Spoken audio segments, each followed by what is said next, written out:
that he thought that he should be getting in any way some money from us. So to me, I'm gonna be real with you, some hoe ass shit. No offense, Bricc, I don't really want to use the hoe word when it comes to you. How are you gonna be out here communicating shit like this to Sharp and not having the nuts to say it to me? A relationship once built on respect, loyalty, and shared opportunity, now burning under the scrutiny of the internet spotlight. Adam22, founder of No Jumper, has finally broken his silence in a new YouTube video, responding to Bricc Baby's recent public statements from federal prison. Statements that accuse Adam of owing money, forgetting about him, and turning his back during one of the darkest moments of Brick's life. But as with everything in the No Jumper universe, things are rarely that simple. Let's dig into this.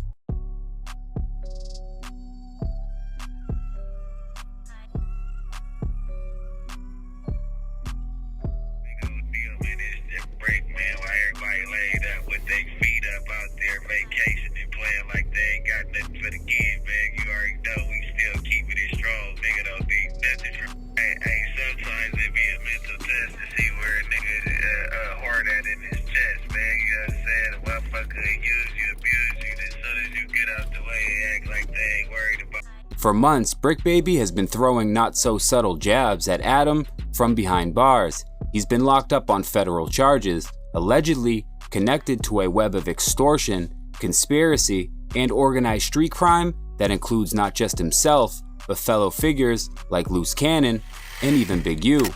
But the most recent clip is where it gets wild. As Adam took a family vacation, a video dropped from inside, Bricc on the phone saying he's owed money, talking about people going on vacations and forgetting about them. All right, we're back. The Adam22 channel. It's been long dormant, ignored, turned my back on it, to be totally honest. But solo content, I'm gonna be real, I haven't done it in a long time, but I feel like I got something to say. I don't always want to wait for the podcast. I don't always want Lush breathing down my neck, getting in the way of my topics. Shout out to Lush. But today, you already know what I'm going to talk about. Bricc Baby, I'm coming for you. So let me explain. I was in Turks and Caicos for approximately 1 week, and it came down the pipe while I was out there, pause, that Bricc Baby had some choice words for the 22 stir, and today we're going to be reacting to those words for the money back. Never asked for it. You feel me? Now, to his credit, for like 2 years after that, he did not ask me for any additional funds. So from my perspective, you know, I was just like, okay, whatever. This is part of doing business. I gave him the 5K. Soared to new heights, became one of the most talked about people in the community. And as far as our relationship, I would like to think that we actually became something like friends. We got closer and closer, spent time hanging out various times, went out to a lot of different parties and stuff, basically formed a relationship that honestly was a little bit more developed than the type of relationship that I've formed with most of the hosts that No Jumper has had over the years. Fast forward to a couple months ago, Bricc Baby reaches out to me again, asks if he can borrow a couple $1,000s for, I don't know, he's like moving into a new spot or some shit like that. I said, okay. Now, my first instinct as a viewer, if you're in federal prison on charges that stem from extortion, why are you publicly saying you're owed money and that the money better keep flowing? That's not just suspicious, it's incriminating. And the conspiracy theorist in me can't help but wonder, was Adam a victim of the same extortion he's now being accused of participating in? There was a time where people jokingly called No Jumper Crip. The only employees were neighborhood affiliates. Was Adam playing along, or was he playing defense? That I had let him borrow this $5,000. I figured after 2 years, you know, shit, whatever. So I let him borrow this additional $2,000-3,000. I forget what it was.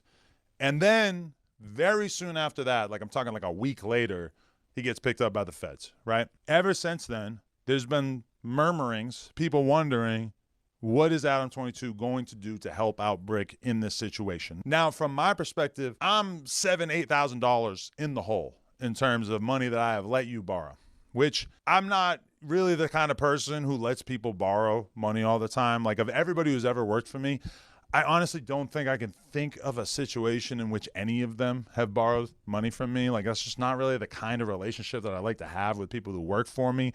You know, if it is an emergency, okay, we could do something. But for the most part, it's just not really how I get down. You know, it's like I don't like to have that kind of thing going on. I pay you for your service and you do the job and we're good. But as far as taking out loans consistently, constantly, I'm not really into it. That being said, it was only 2 times throughout our relationship so far. But I say all that to just set the stage. Then he gets locked up and people are pretty much automatically, you know, suggesting in the comments, people talking about it on podcasts, is Adam going to pay for his lawyer? Is Adam putting money on his books? Whatever. And I'm going to be real with you. For like the first month that he was locked up, he didn't ask me for shit. He didn't say anything about it, which I kind of appreciated because I feel like if I just gave you $2,000 like immediately before you got locked up, it is kind of weird for you to get locked up and then be like, hey, like, can I have even more money? Especially after weeks of viewers bombarding his comments, accusing him of being the reason Bricc and Luce got indicted and saying he should bankroll their legal defenses, Adam decided enough was enough. He says it plainly, he's a businessman, he's a civilian, and he's a boss, not a street dude. In the realist in me, I have to agree. No one walks into a corporate office and borrows thousands of dollars from the CEO and fails to pay it back, then drags the company's name through the mud and still expects support and money. Why should Adam be any different? According to the narrative, Bricc owes Adam over $7,000. And let's not forget, when Bricc first got picked up by the feds, Adam allegedly bailed him out, only to later find out that no bail was even required. Did Bricc lie and pocket the money? That's the version Whack 100's been pushing. And while you have to take Whack's word with caution, it's a storyline that keeps resurfacing. Like, if you want to get an official verdict on how I'm willing to help you out financially in addition to what I've done for you previously, I feel like you should be upfront about that. I've talked to Bricc on the phone a whole bunch of times since he's been locked up, including like the day before this video came out. And it was none of this energy at all. And in addition to that, we've got people like Sharp, who ain't done nothing for Bricc, who can't do anything for anybody because he's dead broke. He's coming out, making YouTube videos, doing streams where he's passing judge shows, even when he was out of town doing whatever, never fronted on him in terms of the money. Now we've got Sharp, who, you know, Sharp has never done anything besides sex traffic women and be ugly, and he's out here trying to cast judgment on me. So let's play the Sharp clip. Pretty much, if he is to get out, or, you know what I'm saying, even hits the streets, they don't want him on that podcast at all. They want him to resign from it, like, be done with it. The feds do not want him on No Jumper no longer. I'm telling you facts. This isn't what I think. No, it's what I know. So if this is true, this is the first and only source that I've heard from that has specified this in any way. Do I have concerns about Bricc Baby returning to the platform? Yes, obviously. That would be kind of interesting, and I would wonder about the level of heat that it would draw to the building. Obviously, things like the gun that they saw in his waistline that I didn't see and that I don't think the comments saw, but that was pointed out in his bail hearing that he had a strap on him. That kind of thing is the kind of thing that I would want to really be on point. Listening to Adam, it's clear. He's done playing the good guy. He says no one ever hired at No Jumper asked him for money until Bricc Baby came. He says he's never even loaned money to an employee until Bricc Baby came. Are these innocent facts or coded hints at a history of coercion? And I do ask the real question, why aren't Brick's celebrity friends stepping up to help him out? Where's their loyalty? See, this is where my opinion locks in. Being a man means being accountable. The crimes of an employee or a friend or even a brother, those aren't the responsibility of your boss. Adam doesn't owe Bricc anything, and if anything, he's already gone above and beyond. Do I think Adam could have handled this privately? Yes.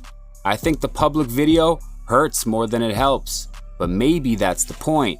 Maybe he's tired of being blamed, tired of being quiet. Maybe this was his warning shot, his final word. And I'll say this, I've believed for some time that No Jumper needs to move out of Los Angeles, away from gang politics.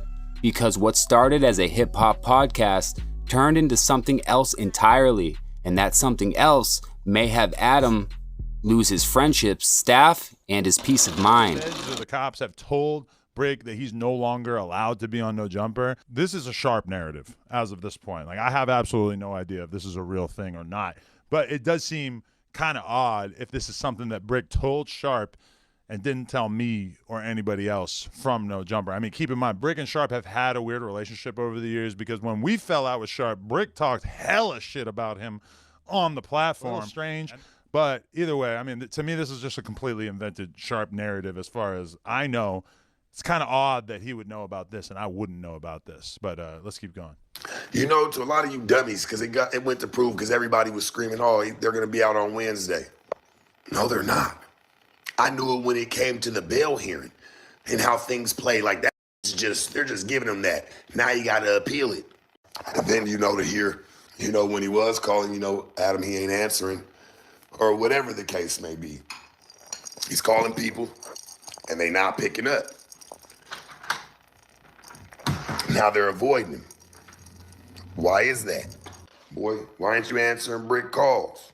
Another Cap Sharp narrative. I have not been ducking any phone calls, and keep in mind that his baby mama has been in communication with me, talking to me, telling me what time Bricc was gonna call and everything. But every time that I got on the phone with Bricc, it's been like 2 or 3 minutes of conversation, and then he gets kicked off because I guess he's only allowed to be on the phone for 10 minutes at a time. Never at any point even utter something that mentioned or inferred that he thought that he should be getting in any way some money from us. So to me, I'm gonna be real with you, I just feel like this is some hoe ass shit. No offense, Bricc, I don't really want to use the hoe word when it comes to you or anything, but how are you gonna be out here communicating shit like this to Sharp and not having the nuts to say it to me? And in addition to that, I mean, let's be real about the relationship. Legitimately for what, the work that he's done. Because I know he got a salary.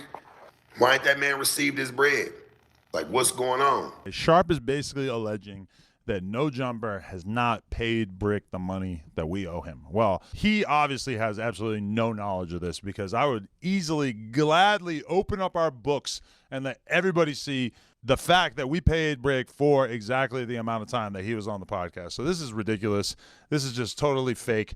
Sharp, again, basically a bum at this point. He's on the verge of homelessness. He's going to go back to Vegas and continue his sex trafficking career at the truck stops in Vegas. And apparently he's just trying to get one little tiny moment of clout by calling me out. His YouTube channel is in the fucking dirt. And so he's out here spreading misinformation about me. Sharp, use a hoe. Use a hoe commenting on real business because you've never ran a business. You're doing live streams for 200 people for 6 hours every night. I know this video is not about Sharp, but it's just so hard for me to hold my tongue when it comes to describing what a hoe-ass bitch Sharp is. Okay, let's just go back to the Bricc thing. I guess I just wanted to make this video to clarify that I'm not on any weird shit. I'm not on any disloyal shit.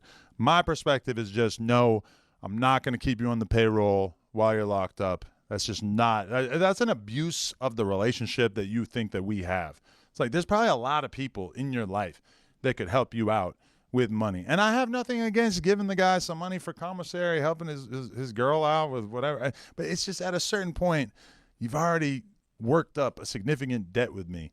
It takes a lot of nerve to make YouTube videos basically throwing shade at me when realistically, I'm probably the person who showed you the most love in recent memory. Now, that being said, Bricc, he's locked up. He's detoxing off perks, I'm assuming. So he's probably not in the best mental state. I'm not turning my back on him by any means. I'm just calling out some behavior that I personally don't really agree with and don't care. But No Jumper will always be around. Adam's work ethic, his content instincts, and his grind, that doesn't disappear because a few bridges get burned. And when No Jumper finally leaves LA, and I believe it's coming, the people who once sat beside Adam, the ones who tried to intimidate or exploit the platform, they'll regret it. They'll miss the spotlight, they'll miss the opportunity, and they'll wish they didn't bite the hand that tried to feed them. This is bigger than a beef between friends. It's a reflection of what happens when business collides with the streets, when loyalty becomes leverage, and when someone finally decides that they've had enough. It's misguided media, and this has been a reaction, a reflection, and a reminder that the culture we create is the culture we eventually have to deal with. If you made it this far, hit the like, drop a comment, and subscribe for the real conversations. It's your boy Misguided Media. I'm out. Alleging that No Jumper has not paid Bricc the money that we owe him. Well, he obviously has absolutely no knowledge of this, because I would easily, gladly open up our books and let everybody see the fact that we paid Bricc for exactly the amount of time that he was on the podcast. So this is ridiculous. This is just totally fake. Sharp, again, basically a bum at this point. He's on the verge of homelessness. He's going to go back to Vegas and continue his sex trafficking career at the truck stops in Vegas. And apparently he's just trying to get one little tiny moment of clout by calling me out. His YouTube channel is in the fucking dirt. And so he's out here spreading misinformation about me. Sharp, use a hoe.